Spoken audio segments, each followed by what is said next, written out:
other things.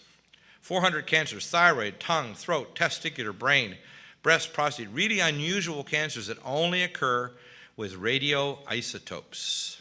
Got it? I'm a doctor. I work with these people. I've seen them come from Rocky Flats and other places. These cancers only occur with the people working down there that were doing the rescue workers with exposure to radioisotopes. Bone dust cloud around the World Trade Center, found in the spring of 2006. They found from the Deutsche Bank building roof. That's a long time after 9/11. Massive craters. They actually had craters. Some of these were actually below ground level. Radiation at Great Kill, Staten Island, shut down acres of the site. They actually shut it down because they were scanning the fall of 2005. They brought a law in New York. They had to scan the city for radiation to make sure there was no radiation or anything like that. I don't know why they did that.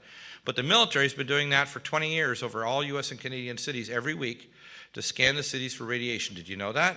Do you know that Canadian cities like Vancouver, Toronto are scanned every week? Not only from space-based satellites, but aircraft that fly over to actually look down on the ground for radioisotopes. Infrared satellite-based photos showing molten steel and magma. They turned the buildings into molten metal magma.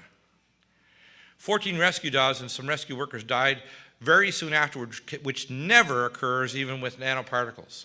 In other words, even if you're just talking about high explosives, they don't die like that, okay? And they were also this typical kind of death caused by alpha particle emissions, okay? Alpha particles and tritium.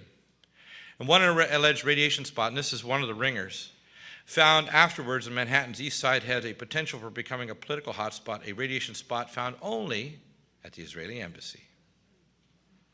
Interesting, eh? And officials would not comment. Yeah, I'm just wrapping it up here.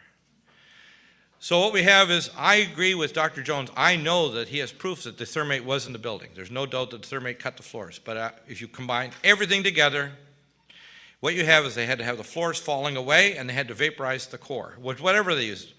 I think it must have been micronukes. Maybe they have some new type of weapon or explosive that I'm not aware of.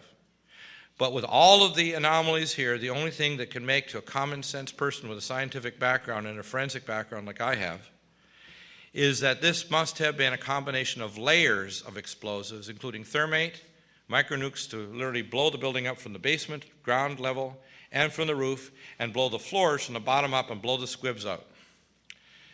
And this shows you, of course, some of the pictures that you're familiar with. So we have the tests coming back from Industrial and Analytical Services. Those tests, the first batch of tests will be next week. Some of the material is the same material that was sent from Janet McKinley. Is the first batch. The second one is coming from Mike Rivero and whatreallyhappened.com. And the third batch is coming from a lady who actually was in the towers, who is a daughter of a CIA agent, who is sending that directly to me. So you can learn more by listening to my radio show. The website, NutriMedical, NUTRImedical.com, clay and iron. I'll be back this afternoon talking about some solutions. Later on talking about solutions for detox and living in a toxic world.